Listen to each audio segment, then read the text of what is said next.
So, what did we do last time? So, we talked about trees, yeah. So, we talked about spanning trees. So, we talked about spanning trees and we saw, okay, so we saw that to construct a spanning tree, we could either uh, start with nothing and sort of grow to circuit free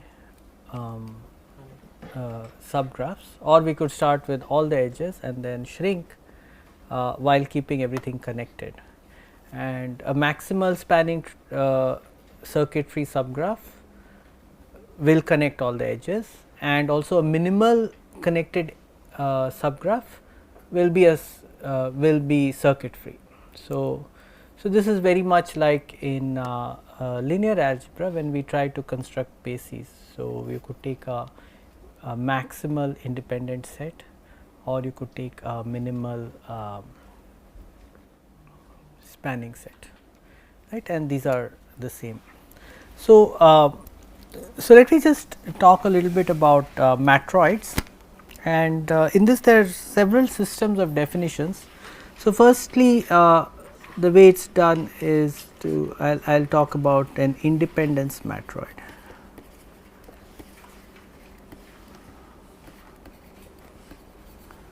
I think I mentioned this last time also, let us just recall.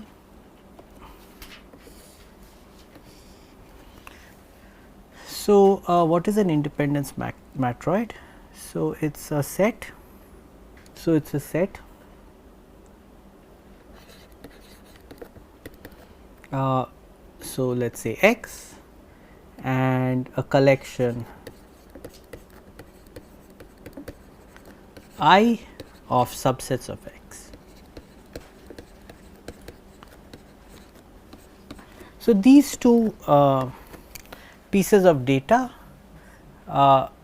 give us an independence matroid, but they must satisfy certain conditions such that, and the first condition is that the empty set belongs to I. The second condition is if E let us call it I 2, if okay, if I 2 belongs to I and I 1 is contained in I 2, then I 1 belongs to I. So, this is saying that a subset of an independent set is independent, and the third condition is the very subtle and important exchange condition. If I 1, I 2 are in I with cardinality of I 1 less than cardinality of I 2, then there exists an element E in I 2 such that I 1 union E belongs to I 2. So, now what you can do is you can define a circuit in a matroid. So now you could either be thinking about circuitry subgraphs, or you could be thinking about independent sets in a vector space. Either case, these axioms will all be satisfied. We already proved them last time for circuitry subgraphs, and we will see how to prove them again for vector spaces, but you have probably seen them in any basic linear algebra course. So, let us just so now in this more general definition, we can look at a circuit, we can define a circuit. So, so a circuit is defined to be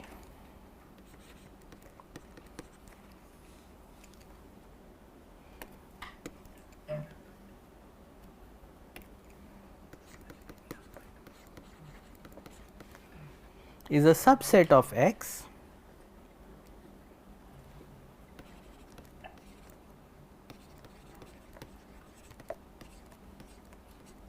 such that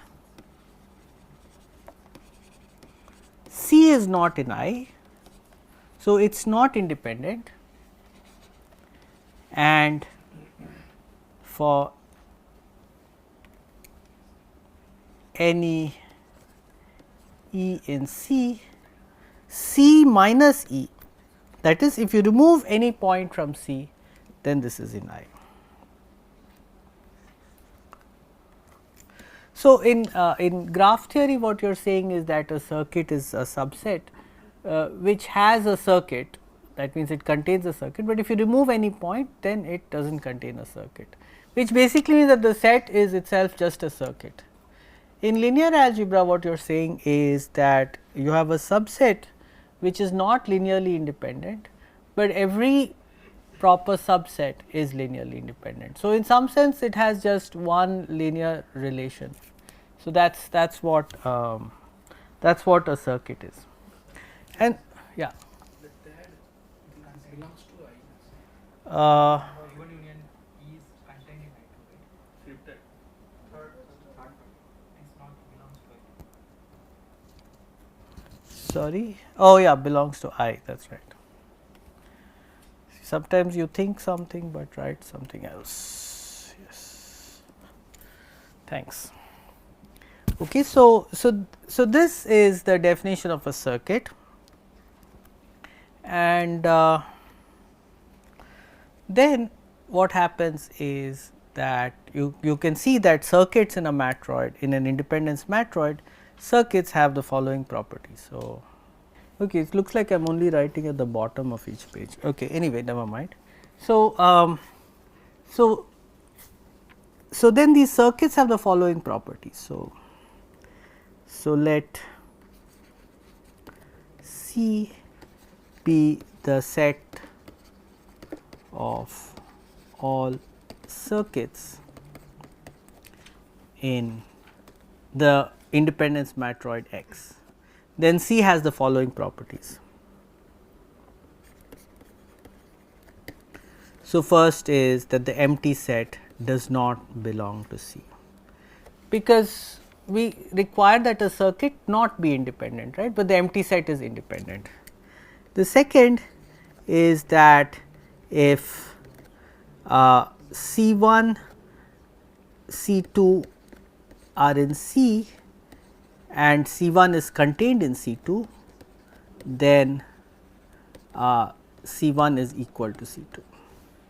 Right, and this is also clear, because if you have two independent if you have two circuits, if C2 is a circuit, then by definition every proper subset is independent and therefore not a circuit. So, this is also clear, and the third is, what was it called, the circuit, it had a nice name, no, circuit elimination property, that if C1 and C2 are circuits, C1 not equal to C2, and you have E in C1 intersection C2, E in C1 intersection C2, then C1 union C2 minus E contains a circuit.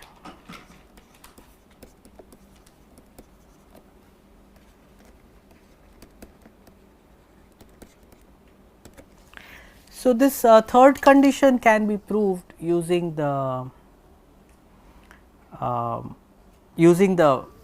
axioms for independent sets. So, what you need to show firstly is that C1 union C2 minus E is not independent, and that every is not independent. That is all you have to show actually. So, note one thing, that if a set is not independent, if S is a subset of X and S does not belong to I, then S contains a circuit. I am not talking either about graphs or subspace, I am talking in general. If you have any matroid, that is, you have any set X with a distinguished collection of subsets which have these properties, then there is this thing that if you have a subset which is not independent, then it contains a circuit. Why is that? So, let us look at the axioms and see why that is true. There we are. So, look at these axioms. So, if a set is not independent, why does it contain a circuit? So, so if a set is not independent, then you look for a minimal subset that is not independent, right. So, just look at all the subsets, among them look at the ones which are not independent, look for a minimal one that is does not contain any other subset that is not, and that will of course be a circuit. So, okay, so every set that is not independent contains a circuit. So, the only thing you have to show here is that C1 union C2 minus E is not independent. Okay, so, I leave this as an exercise.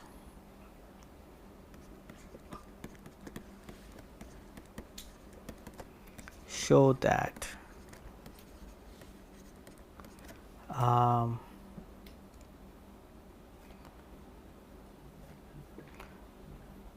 proof 3. So, show that C1 union C2 minus E does not belong to I. So, in fact, these circuits can themselves be used to define matroids. So, there is another notion of matroid called a circuit matroid. So, a circuit matroid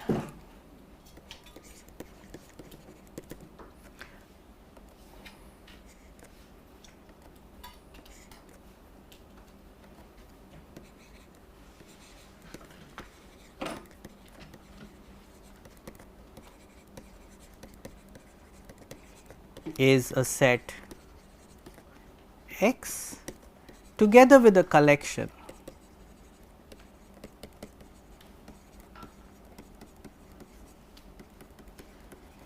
C of subsets of X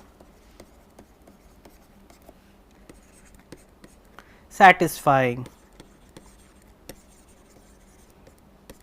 and what we can do is just copy these things.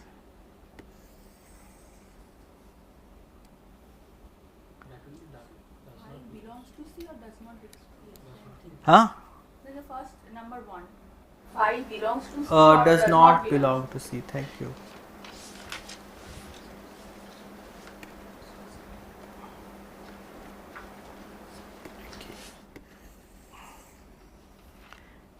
Yeah, so I just said that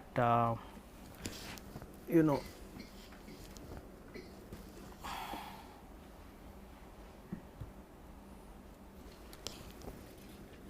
how do I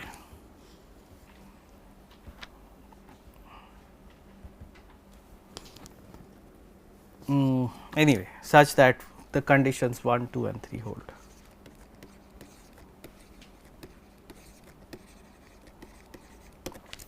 And now, if you are given a circuit matroid, how do you define an independent set in terms of circuits?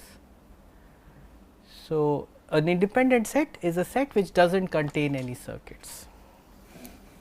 So, given a circuit matroid,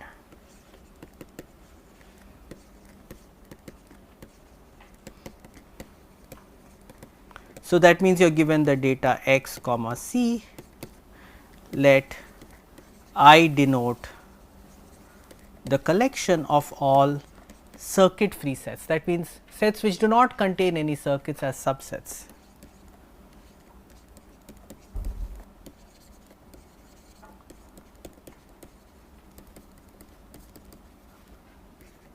Subsets, then this x comma I is actually is an independence matroid.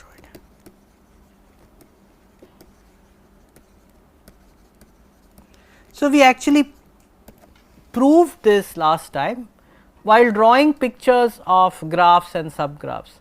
But if you look at the proof of the exchange condition, you will see that you do not need to draw any pictures, you do not need to think about graphs and subgraphs. That same proof, just it actually only uses these axioms for circuit matroids.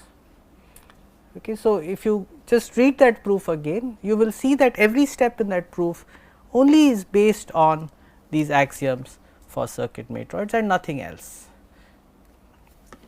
So, in that proof we ended up constructing, so we had two I 1 and I 2, and then we had to construct this C 1 and C 2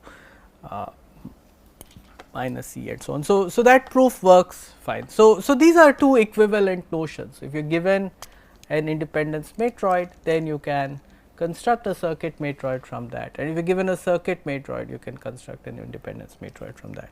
Now, this is nice in linear algebra. So, last time there was an exercise which was to show that so recall in the context of linear algebra.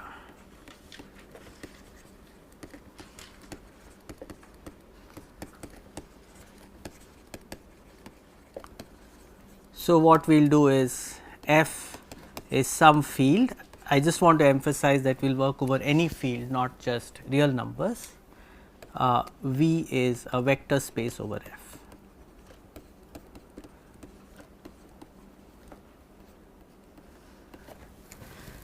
So, you know all these axioms and so on, and now we can define a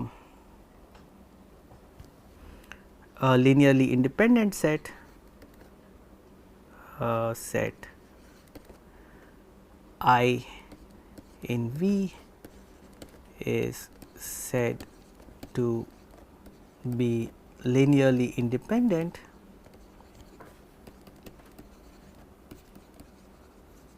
what is the condition? If whenever we have a relation of the form A1 V1 plus AN Vn equals 0, where V1 up to Vn are in this set I, A1 up to An are in this field F, then we must have A1 equal to A2 equal to An equal to 0. That is your familiar definition of linear independence. And so, a circuit would then be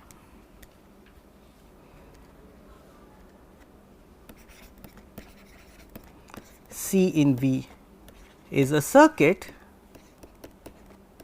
So, now this is sort of the term circuit is a bit strange here, because there is no graphs or anything, but we can still use it just from general matroid theory. F 1, it is not linearly independent.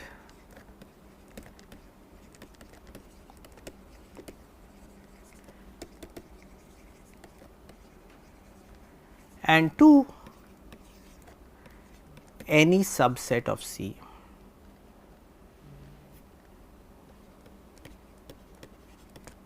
Any proper subset of C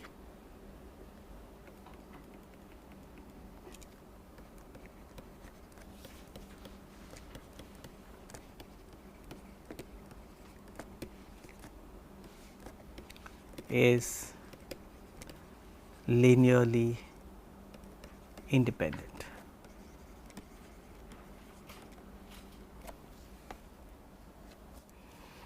Okay, so so now what we want to say is we want to show that x comma I is so let I denote the class of all linearly independent subsets,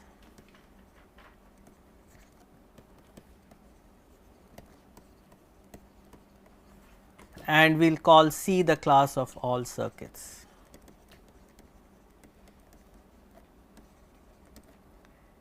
The class of all circuits in V. So, now what we want to say is, so one of the, when you teach linear algebra, one of the fundamental theorems is that any two bases have the same size, and that follows from the exchange condition for independent sets. So, can we see how to, what the nature of this condition is, and at least when I was taught, the proof was done quickly in class, and I did not, I mean, it seemed like a very technical point. But it's nevertheless it's very fundamental, because we always use the fact that the dimension of a vector space is something that's the number of degrees of freedom, or whether it comes to physics or geometry or data science, this notion of dimension and it being something well defined is very important. And from this perspective it just comes from this sort of axiomatic. So, now in the last lecture I gave some assignments, and I think one of the problems was to prove that circuit. So, I defined the circuit in a vector space, right, as a subset which is linearly dependent, but every proper subset is dependent. And so, if you have such a subset, then firstly it is linearly dependent. So, what you can show is that so if C is a circuit, then you have a relation of the form A1 V1 plus AN Vn is equal to 0, and not all these AIs are 0, right. So, let us say for example, by rearranging the order, let us say that A1 is not equal to 0, or let us just leave it like this. Okay. So, now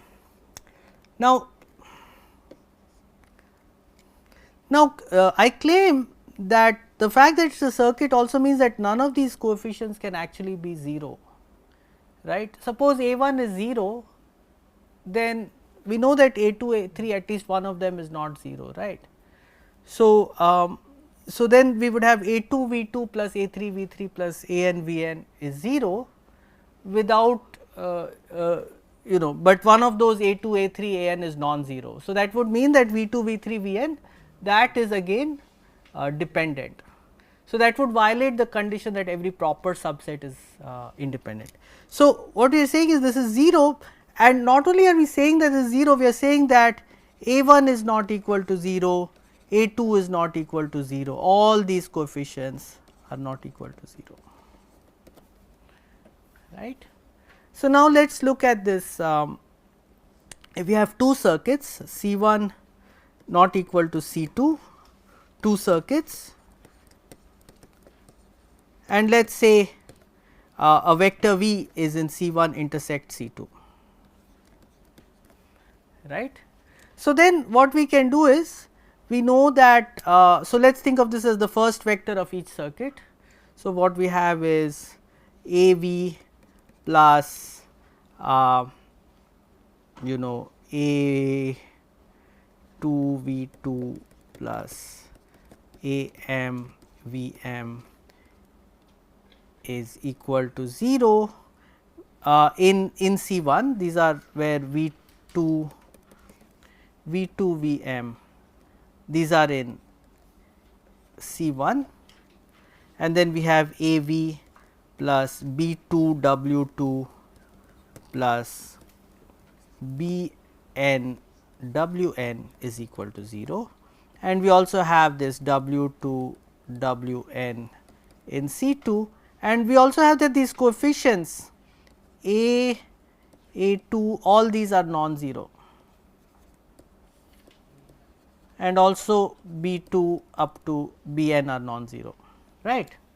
So, all these coefficients are non-zero. So, what we can do is we can write this as AV1 is A2 V2 plus AM Vn, AV is A2 V2 plus AM Vm, but AV or negative of that, and also AV is negative of B2 W2 plus Bn Wn. So, what we get is a linear relationship between inside C1 union C2 minus V. So, what we have is A2 V2 plus AM Vm is equal to B2 W2 plus Bn Wn. Yeah. C is circuit means sum of A is only 0, so not A is No. So that's yeah. So that's the important point, that dependent means that some of them are no, at least one of them is non-zero. But if you say circuit, then suppose one of the coefficients is 0. So look at this A1 V1 plus AN Vn equals 0. Suppose A1 is 0, then that means that V2 V3 up to Vn is dependent. So, it is a proper subset that is still dependent, which means that the original subset was dependent, but it has a proper subset that is dependent. Circuit means the set is dependent, but no proper subset is dependent. So here when you have a circuit, then the linear relation must involve all the elements. So, in fact, in a finite dimensional vector space, the circuit will be finite.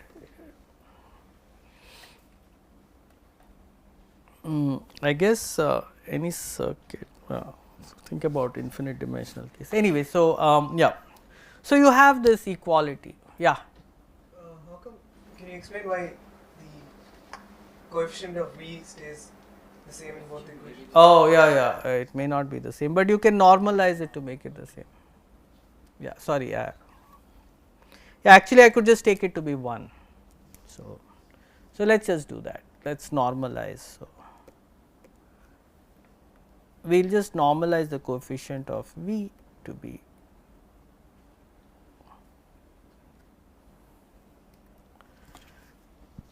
so this proves the circuit elimination property, and then there is this general proof that a circuit matroid is actually an independence matroid, and so you kind of okay. So, I just wanted to get this some clarity about these, but there are other axiom systems for matroids. So, if you can look at any basic book on matroid theory. But yeah, we will just use this because this circuit elimination is easy for vector spaces, whereas exchange condition is, I do not know, it is probably also not so difficult, but find it this circuit elimination to be much easier. And so, this implies that so you need to, of course, what I have done is using finite sets. So, you need to also be careful and do it for infinite sets. Okay. So, let us come back to our old problem of fiber optic cables. So, we had this graph A, B, gosh, this thing is really annoying. So, A, B, C, D, E, F, G, and we had some edges. I can almost remember now this graph.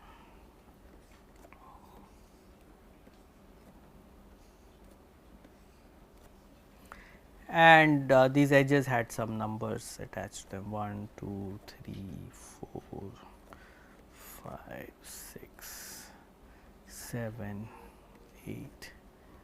So, we have these 10 edges. So, I want to go from yeah. Previous one it is saying that there is exactly one circuit here. Sorry. The previous page. Circuit. So it's actually, I have all the AIs are non-zero and BIs are non-zero. Yeah. So according to the circuit elimination, I should have at least No. These that's because of this condition, since I have V's in both circuits. yeah, but that does not mean there is exactly one circuit. So, if something is a circuit, then all the coefficients are non-zero, but you could take, for example, a disjoint two circuits and take their union. So like if you have circuit C1, then you have A1 V1 plus ANCN is 0, and you have another circuit C2, say you have B1 W1 plus BM WM is 0. You can just add those equations up, right, and then you will get a linear relation where all the coefficients are non-zero, but that set is not a circuit. So, in a circuit, if you have a linear relation where then all the coefficients have to be non-zero, but The converse is not true. Just because you have a linear relation where all the subsets are non-zero, that does not mean it is a circuit. So this is anyway forming a circuit. C1 union C2 minus E may not be a circuit, it is just dependent. C1 union C2 over here, C1 union C2 difference V is a circuit. No, it is not a circuit, it is only dependent. I mean, it could be a circuit, but it need not be a circuit. I have to choose minimal one actually. Yeah. So here you have a linear relation, right. So this is a linear relation. I could put minus here or whatever, and this is a linear relation. So that is not an issue, and all the coefficients are non-zero. That is also fine, but that does not mean that it is a circuit. So what I said was, that if it is a circuit, then all the coefficients have to be 0. But you could take a union of two circuits, you write the linear relation of the first circuit, the linear relation of the second circuit, add it up, it is a linear relation for the union of two circuits, and all the coefficients are non-zero. But a union of two circuits is not a circuit, because it contains, yeah. So the converse is not true. So C1 union C2 minus E need not be a circuit. But as you said, it has to contain a circuit. It has to contain a circuit. That's the maximum. Yeah.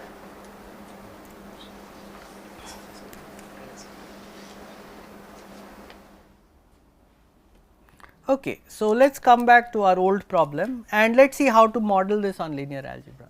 So, I will use the field F to be the field with two elements.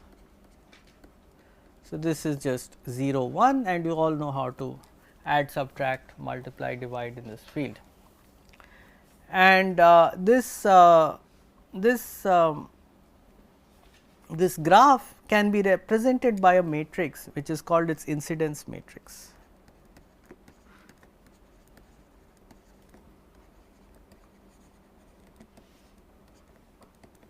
So, in this incidence matrix we have the columns are represented by edges and the rows are represented by vertices. So, the rows are A, B, C, D and so on, E, F, G, and the columns are 1, 2, 3, 4, 5, 6, 7, 8, 9, 10. So, these are not part of the matrix. The matrix is, so how do I define this matrix? So, now look at this edge 1. What is the edge 1? It has two vertices A and B, right. Edge 1 joins A and B. So, I will put 1 in the row corresponding to A, I will put a 1 in the row corresponding to B, and I will put 0. Okay, so, what should I do in the second column? What is the second column? So, 1 0 1 0 0 0 0, and let us look at the third column. So, third column is this edge joining A and F. So, we will put 1 0 0 0 0 1 0, right, and then the fourth column is joining C and F. So, we will put 0 0, then for C we will put 1 D E F 0. The fifth column joining C and D. So, we will put 0 0 1 1 0 0 0. The sixth column is joining B and D. So, we will put 0 1 0 1 0 0 0. The seventh column is joining B and E, right. So, I hope everybody understood what I am doing here. So, what is the eighth column? Right. Ninth column, maybe I should take a slightly smaller example. Anyway, I hate this.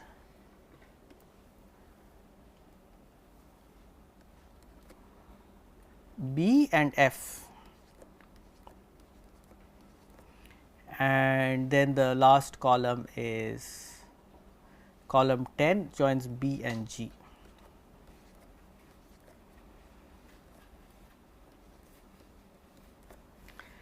Okay, so can we see from this matrix circuits and can we see like independence and can we see sets which contain circuits and so on. So, I already pointed out to you last time that so firstly in F2 what is a circuit? Now, in F2 the only possible coefficients are 0 or 1. So, a circuit in F2 just means that the sum of all those vectors is 0 and no proper subset of that set of vectors has sum 0, right. So, let us call these columns vectors. So, this column we will call it, we will call this column V 1, we will call this column V 2, V 3, V 4, V 5, V 6, V 7, V 8, V 9, V 10. So, these 10 columns are vectors and so let us just see what is the meaning of a circuit.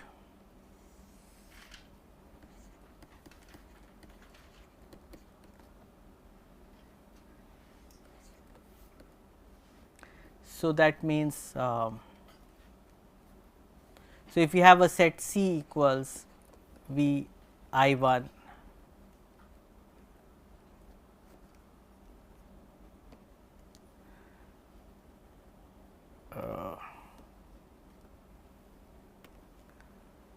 V I 1 V I k, then this is a circuit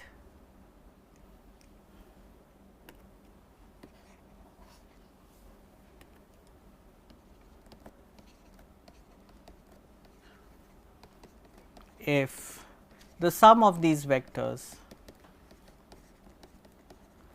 equals 0 in the linear algebra sense, right, but no proper subset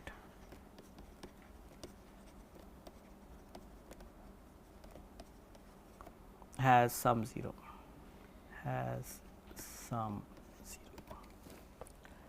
So, let us look at for can you find a circuit in here?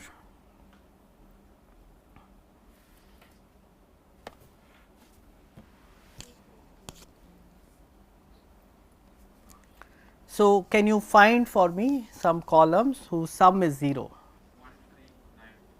1, 3, 9. Okay. So, if we take this column 1, 3, 9. So, if we add these columns what we see is 1 plus 1 we get 0, 1 plus 0 plus 1 that is 0 and so on. So, 0 plus 0 plus 0, 0 plus 0 plus 0 and how did you do that? Just look at the picture, right. So, 1, 3, 9. So, why is this true? It is because this 1 will have 1 in two places. It will have 1 in the row corresponding to A and in the row corresponding to B, but 3 will also have 1 in the row corresponding to A. So, the point is that if you have a circuit in the graph, then each of the rows corresponding to a vertex of that circuit, there will be exactly 2. So, if you look at a circuit, right. So, here we are looking at the circuit A, B, F. So, what we are saying is that exactly 2 columns will have a 1 in the row corresponding to A, because there are exactly 2 edges incident upon the vertex A. So, the fact that in a circuit every vertex has exactly 2 edges incident upon it means that the sum of the edges is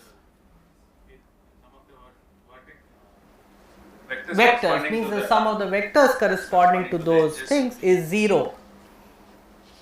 Okay, and the other vertices do not even occur in these edges. So, those entries are anyway 0. So, the C in these vectors 1, 3 and 9 we do not see anywhere the C entry or the C throw and the dth row and the eth row, they are all 0.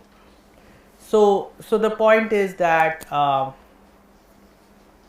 linearly, yeah. So what is the conclusion here is that a circuit in the sense of graph theory is the same as a circuit in the sense of linear algebra. So graph theory circuit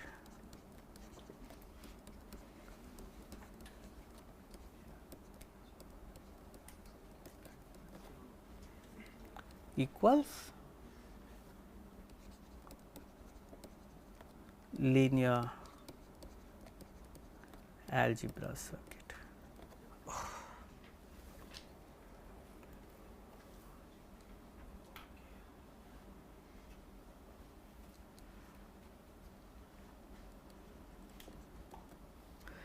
So now what does that mean in terms of independent sets? Well, remember that an independent set in both cases is defined to be a subset which does not contain any circuits, a circuit free set, right. And in the so I mean in graph theory we were calling it a circuit free set, but then when we thought of the subgraphs as a matroid, then we are saying that circuit free set does not have one sec, I just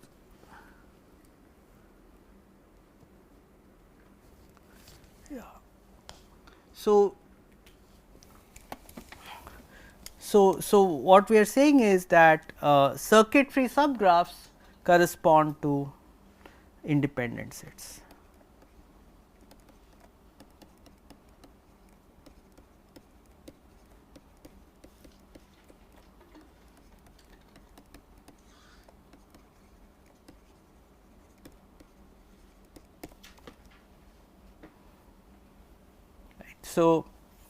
So what you can do is now you can use you can also use linear algebra to find circuit free subgraphs. So all you have to do is to find a basis for the column space of this matrix.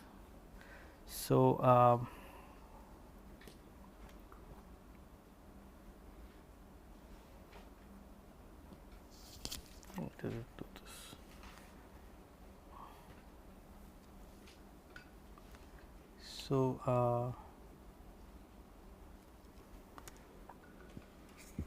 so circuit free subgraphs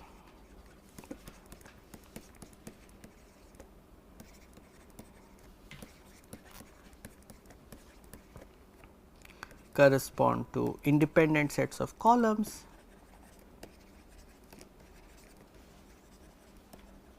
and spanning trees correspond to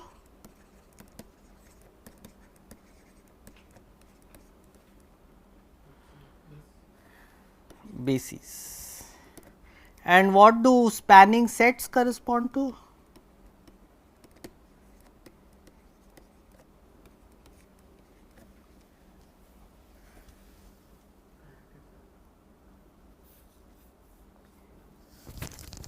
So, is it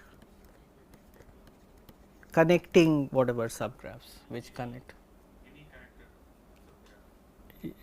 Yeah. Yeah, connect. So, subgraphs which connect all vertices, maybe to be precise. Why is that? Yeah, It will contain a spanning. connecting all vertices, which graph theorists call a spanning edge subgraph.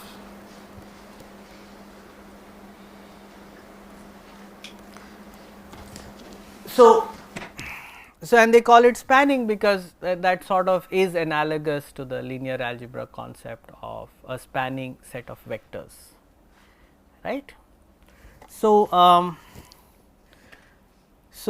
okay, so this last thing we have actually not proved. So do you want to see an example and see how this works. So let us look at yeah, but I guess is it going to follow from just general principles or not? Okay, so maybe I'll come back to that later. Okay, so now I want to switch to linear algebra and talk about how do we find so we have a matrix and we want to yeah. Basis is defined in matroid and in what sense? Like, we have no sense of A maximal independent set is a basis. like Yeah. So the dimension of a matroid is the cardinality of a maximal independent set. The exchange condition tells us that this dimension is well defined. All maximal independent sets have the same cardinality just because of the exchange condition, because if you had two maximal independent sets and one, so let us go back to the axioms and just see this. So, why is this acting so funny? This need to figure out the proper settings for this. See, this thing doesn't work. Oh, okay, it's working. Okay, this is much better. Okay, so circuit. So then we can define the dimension of a matroid.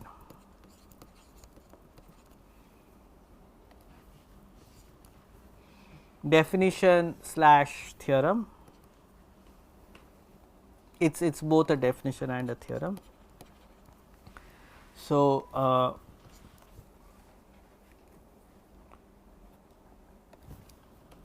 any two maximal independent sets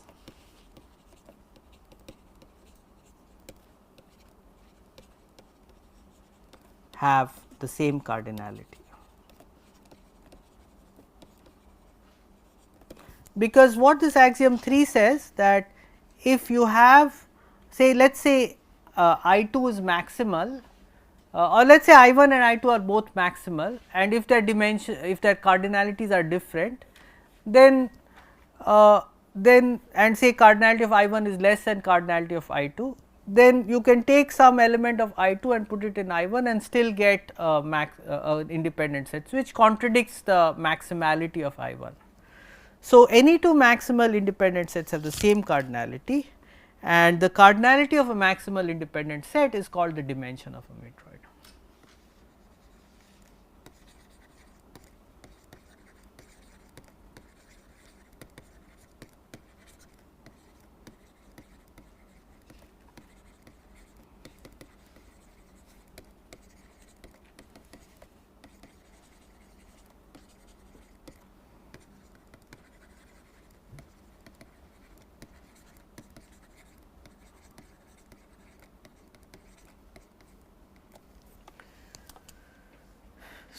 So whenever you have a matroid, wherever it comes from, you can talk about its dimension. So the definition of so if you look at this definition of a matroid, there is no field or anything anywhere, right? it's not that. So And now you can define. So given a graph G, so the independence matroid of a graph. So let me just define it here. So suppose you have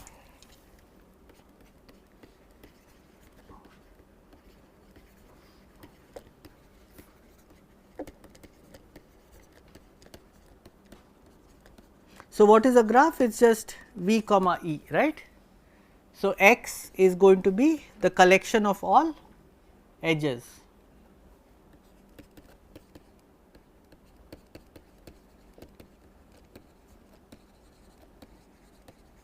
And I is going to be the set of all E prime subset of edges such that V comma E prime is circuit free.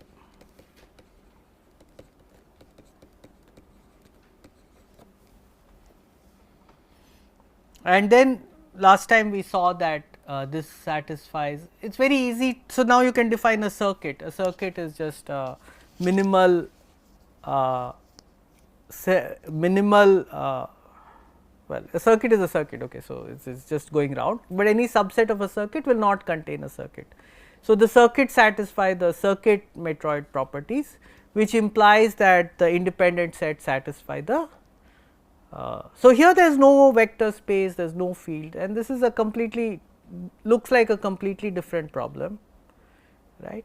And then the independence matroid of a vector space X is well, just the vector space itself, I is the collection of all independent subsets of the vector space. I just have an issue with summing up the incident matrix columns. That is something we are doing in the vector space, we are not doing it in the graph.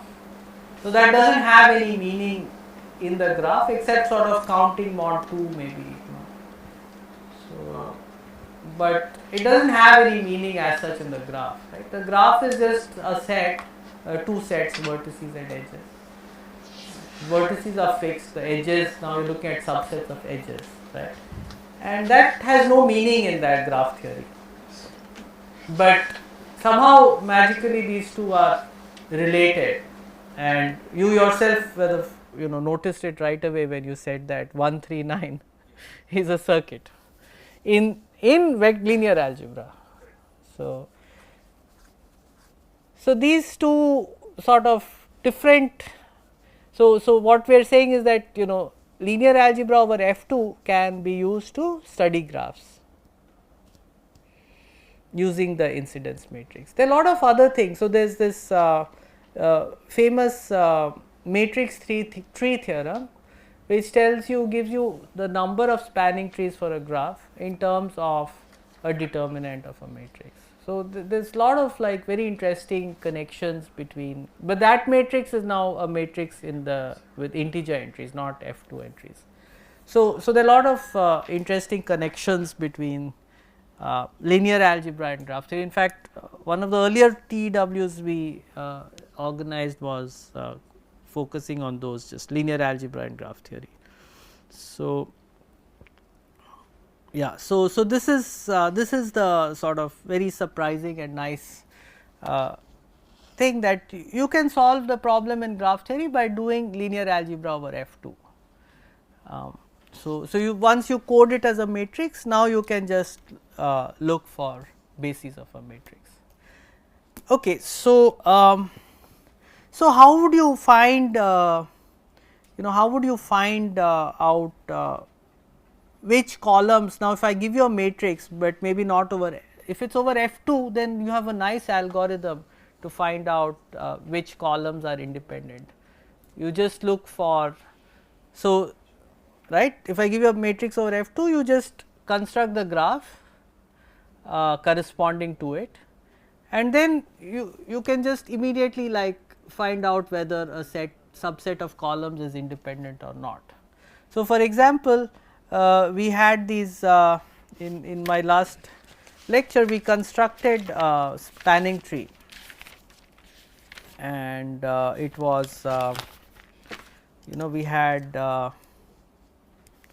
let me just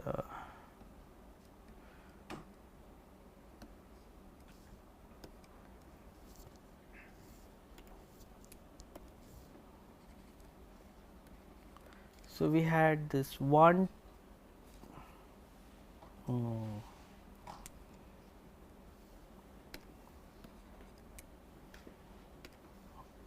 so we had a spanning tree like this edge, this edge. So, here is an example of a spanning tree.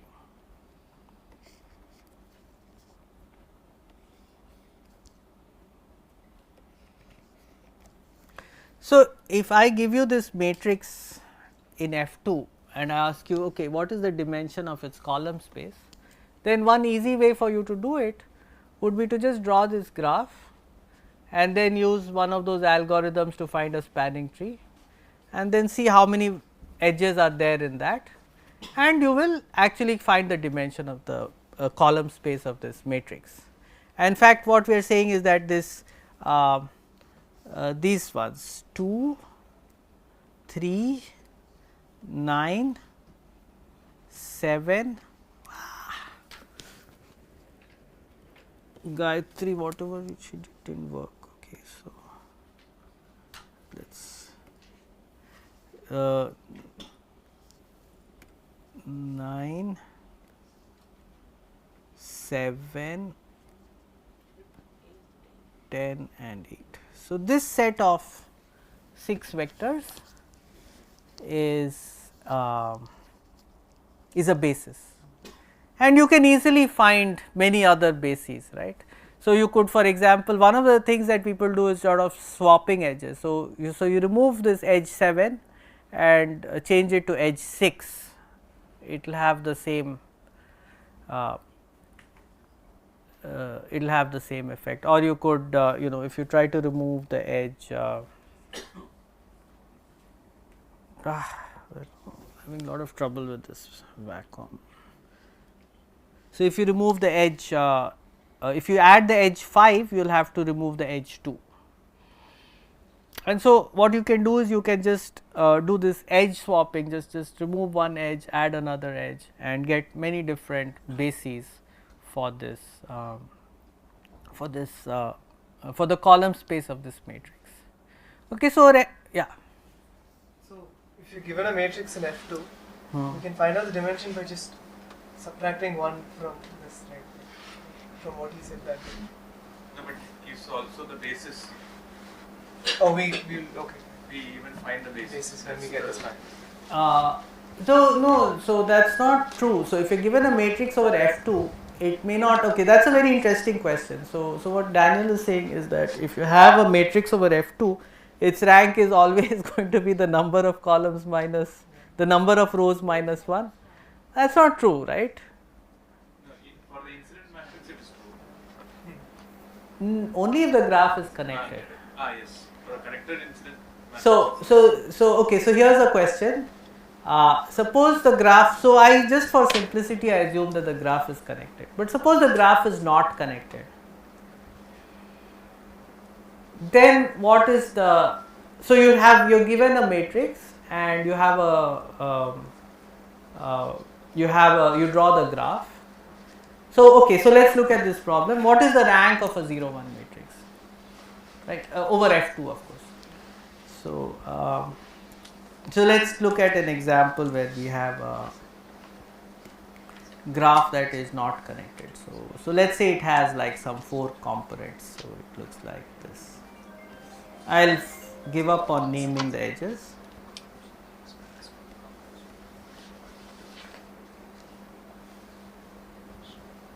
Okay, so here's a graph. It's not connected. It has how many vertices? 4 plus 3 plus 2. Okay, so it has 9 vertices, and now it doesn't have a spanning tree, right? But the best thing you can do is still try to find a maximal circuit free subgraph, right? And so you just work separately with each connected component. So in this connected component, a spanning tree is say this, right? In this connected component, spanning tree is this, and in this connected component, the spanning tree is this. So if I were to write down this matrix, so maybe I'll write down the matrix. So let's give these names A, B, C, D. It's very big, no? Let's just okay. So you get the idea, right? So if you write down this matrix, it is going to be the 1, 2, 3, 4 plus 3 plus 2. Again, so it's just going to be a 9 by 9 matrix, or right? It's just 9 by 9 matrix. So it's just going to be a 9 by 9 matrix, and its rank is going to be, so each component gives you a deficit of 1. What? Deficit. N minus 1. Oh, But so here's another interesting question. What happens? How do you get a full rank matrix? So you won't get it from this kind of graph. You have to allow loops. So if you allow something like this, then you can put this as a diagonal entry. So these sorry. So the thing about the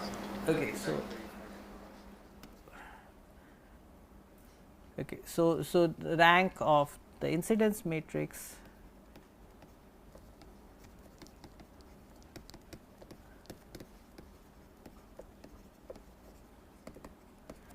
equals number of,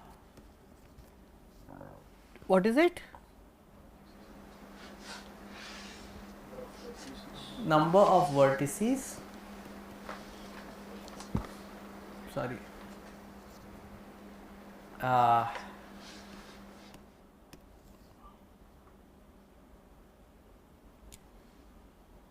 number of vertices minus number of connected components.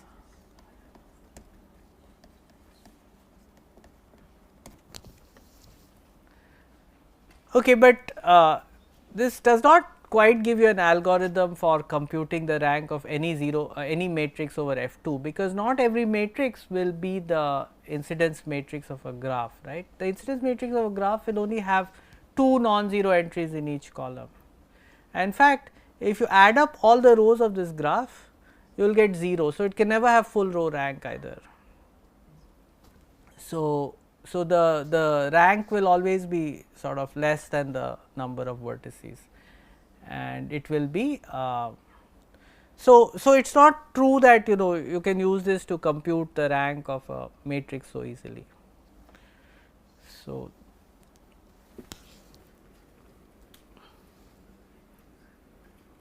okay, so let us see, so is this all clear? Any questions about this? So this goes to this, I mean, so this goes only one way basically, right. So if you are given a graph, you can compute you can find if you can reduce the problem of finding a spanning tree to finding a basis for the column space of the incidence matrix. The other way is not so good, because not every graph, not every matrix is the incidence matrix of a graph. So what we are saying is that this graph theory problem can be solved using linear algebra. Let us talk about the linear algebraic problem of finding the independent columns of a matrix, and we will see how this is actually also we will see in the next lectures how this leads to some very interesting things. But the basic question. So, I am given a matrix, and now it does not have to be over F2, and I want to figure out what is its what are a set of independent columns, right. So, so do you know how to do this?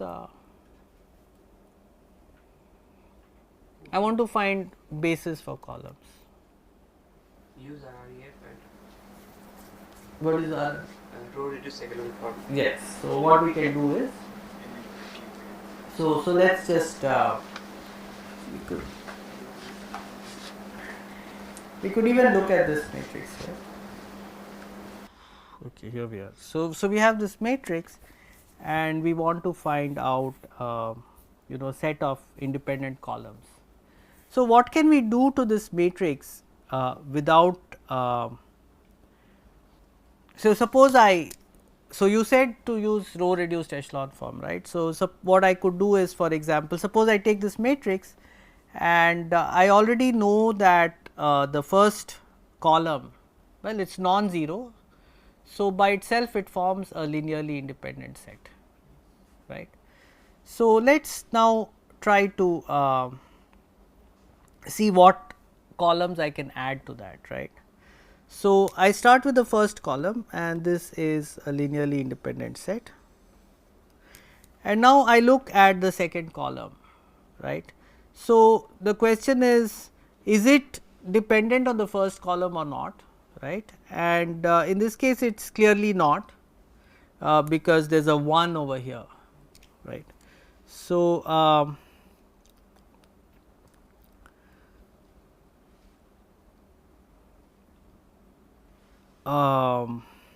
right. So, I will just add this, right.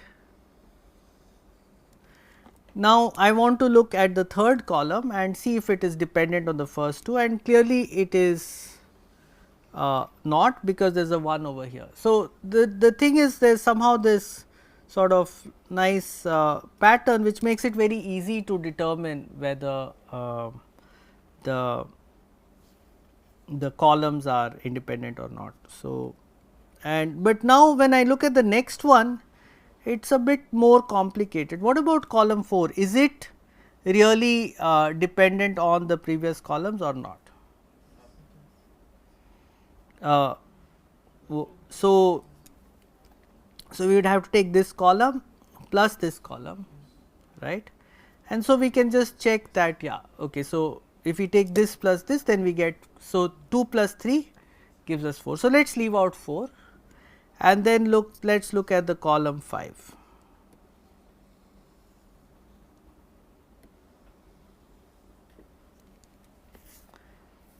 So, so what about this column? Is it dependent on the previous columns or not?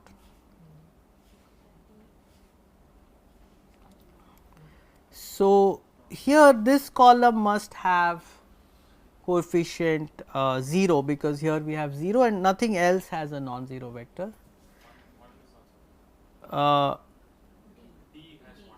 Yeah, so this is not, this is independent. And then let us look at the next column. So, now let us see. So, so how do we determine whether this is, so now here there is a 1 only here, and so we must have so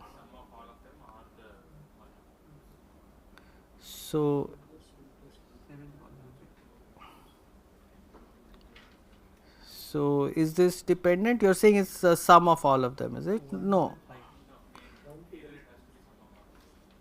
5 and so this is 0. So, anyway this has to have coefficient 1, right. So, we only have to determine whether it is a sum of the previous columns or not.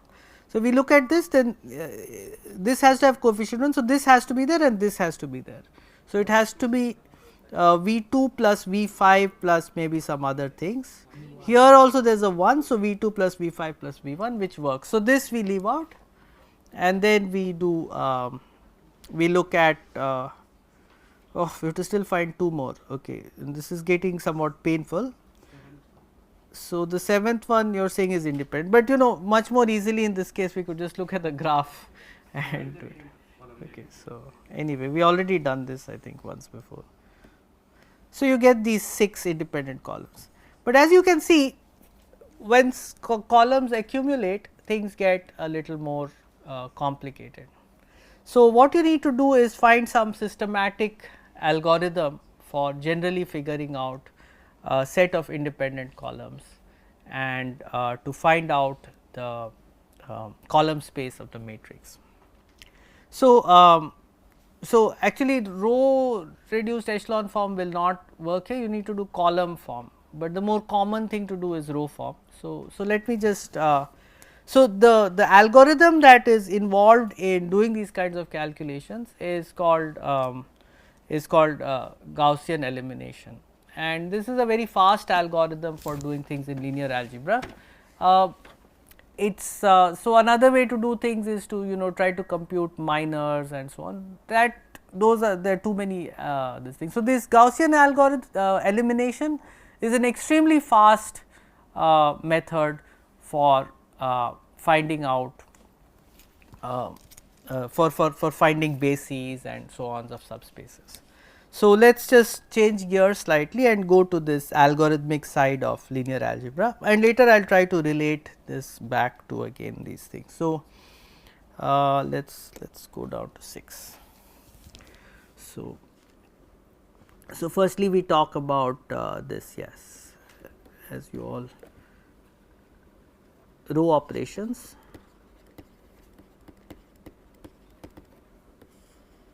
So, suppose I have a matrix and I want to find out its row space. So, let us look at this matrix 1 minus 1 0, 1 0 minus 1, 0 1 minus 1. Let us add one more thing. So, and let us add 0 0 1. Okay, and okay. So, we have this 4 by 4 matrix, and the problem is find the row space. So, what does that mean? So, what does it mean to find a vector space? I think Vishwanath was talking about this. How do we express a subspace? You could just give a spanning set or you could give a basis, right. So, in other words, so you are already given a spanning set. So, we want to do slightly better. So, find a basis for the row space.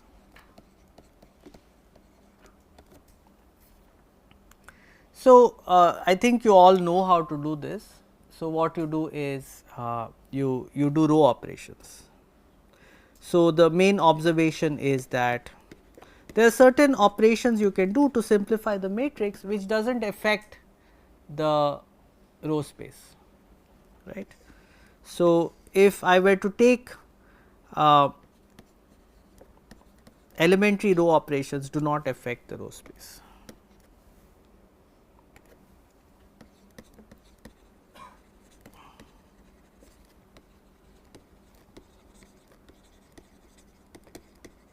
So, the first operation is R1 R I, you take any row I and change it to alpha times R I, where alpha is a scalar.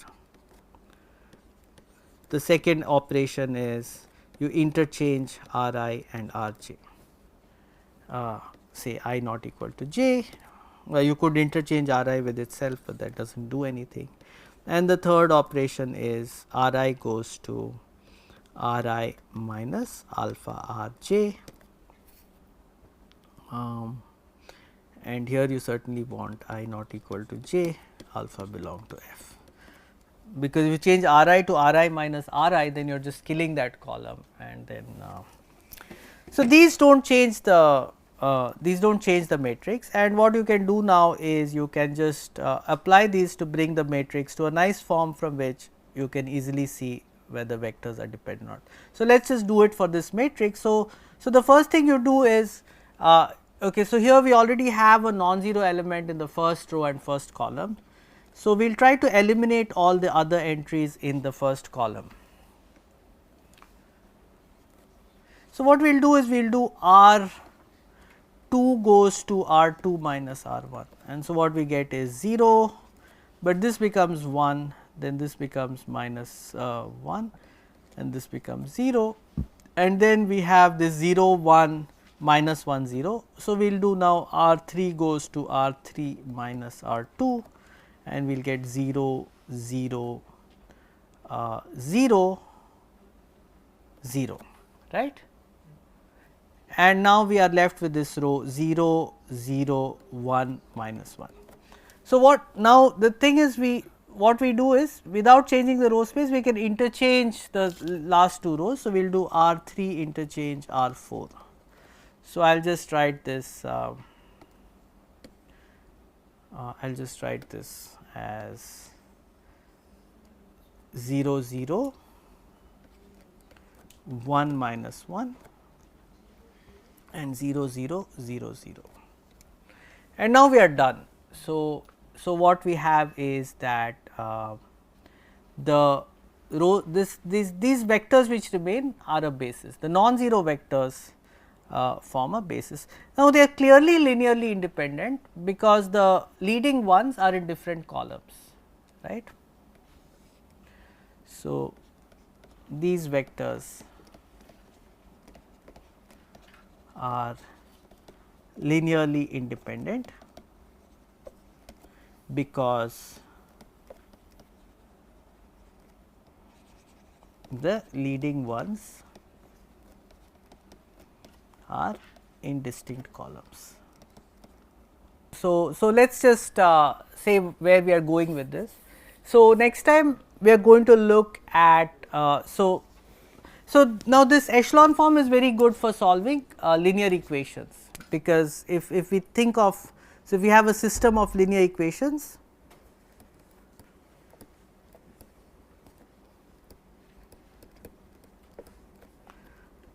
then we can talk about we can write it in matrix form, and the matrix form is A x is equal to B, right. And once this system is if you reduce this matrix to echelon form, so you reduce A x equal to B, you can, so these row operations correspond to multiplying on the left by a non-singular matrix. So, this will become something like L A x equals L B, and this L A x will be in reduced to echelon form, E x equal to something, we will call it B prime. So you will reduce your equations to this reduced to echelon form, and then what you will do is you will be able to express, so the columns where so maybe I will do this in more detail. So the so what is this reduced to echelon form?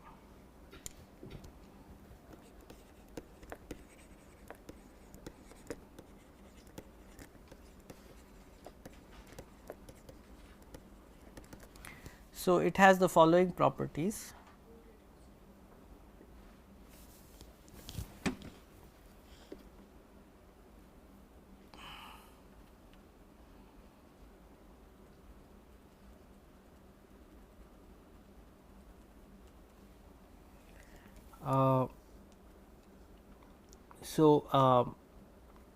So now suppose this A is an m by n matrix, then what you will have is a set of columns.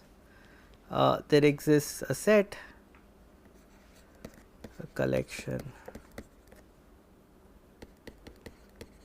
1 less than or equal to I 1, no, let us call it J 1 less than J 2 less than J k, which is less than or equal to m. So, you will have a selection of columns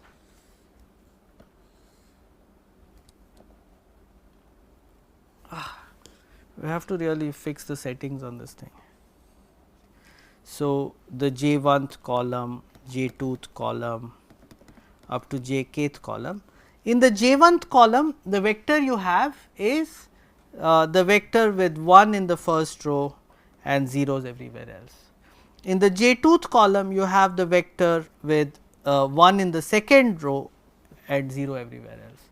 In the j kth column, you will have 1 in the kth row for some k. So and then these ones are called the leading ones. So, these are the leading ones. So, the j ith column, j ith column has the ith unit vector, which means the vector with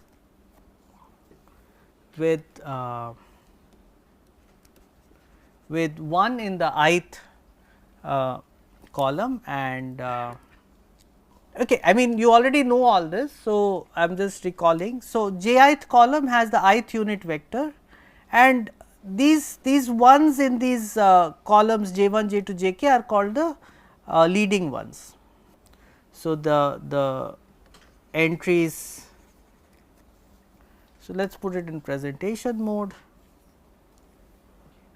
So, we have to just change the paper size back to. So, the entries in the columns j 1, j k, the ones are called leading ones, and everything to the left of a leading one is 0. So, here you will have 0 0 0 0 0, and then beyond the kth row everything is 0, there is no leading ones in that row.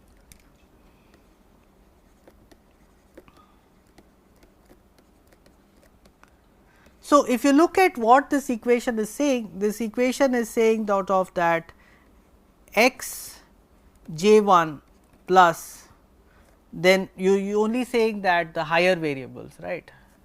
So, something something something is equal to b 1 prime. Then you are saying that x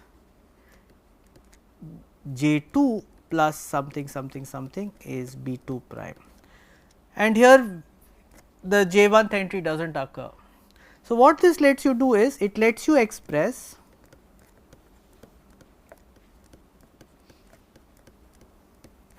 x j 1, x j 2. So, let us call this set S, S is j 1, j 2, j m. So, it lets you express x j 1, x j 2 in terms of the variables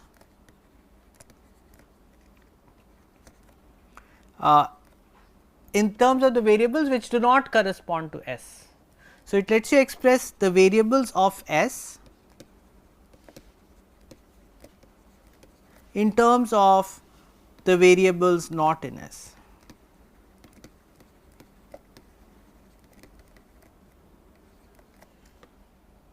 And the constants.